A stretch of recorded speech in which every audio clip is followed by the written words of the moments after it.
amid tensions emanating from the uncertainties surrounding the Niger coup d'état, which saw President Mohamed Bazoum deposed by the military, and a warning from ECOWAS that a military intervention might be effected to restore a civilian government, President Ibrahim Traoré of Burkina Faso has met a delegation from Niger as the military junta seeks support from its allies to protect itself from a military intervention.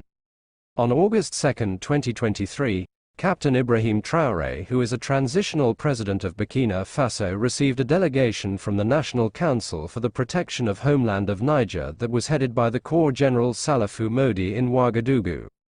As announced by the Communications Directorate of the Burkina Faso Presidency, the exchange with Traoré saw the delegation assure the world that the situation in Niger is calm and under control. That, however, there are some concerns, especially over warnings from ECOWAS, and in their meeting, they talked about Burkina Faso supporting Niger, and that Ouagadougou pledged to rally behind Niger's military junta all the way. That, Salifou Modi criticized the severe sanctions imposed on Niger by ECOWAS and its allies, but what was of great importance to talk about was the matter of a military intervention that ECOWAS had warned about. That, regarding the military intervention, Traoré and the delegation pledged to do all it takes to prevent Niger from going down, the way Libya went down after the toppling of Gaddafi in 2011. Part of the communication read that, during our exchanges, we spoke precisely about this intervention and we agreed that we will combine our efforts to avoid a situation where Niger turns into another Libya.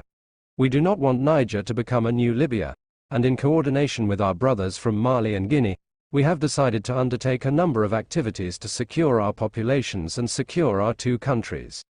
It's worth noting that this meeting came just a matter of hours after ECOWAS clarified that a military intervention in Niger will only be used as the last resort after all means of dialogue have failed to yield any fruits.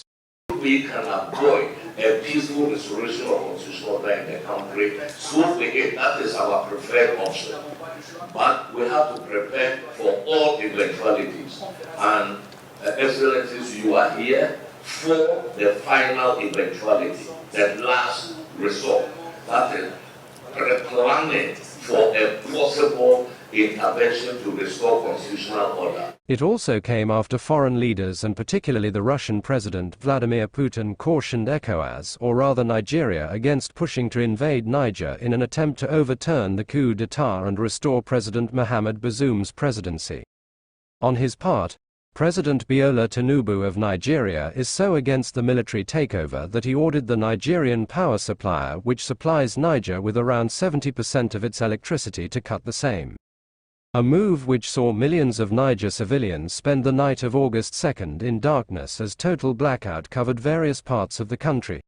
Do you support this military intervention from ECOWAS, which they say will help in restoration of a civilian government, or do you suggest that ECOWAS should respect Niger's sovereignty and avoid creating a war that will only make things worse? Leave your comment below and don't forget to subscribe before leaving.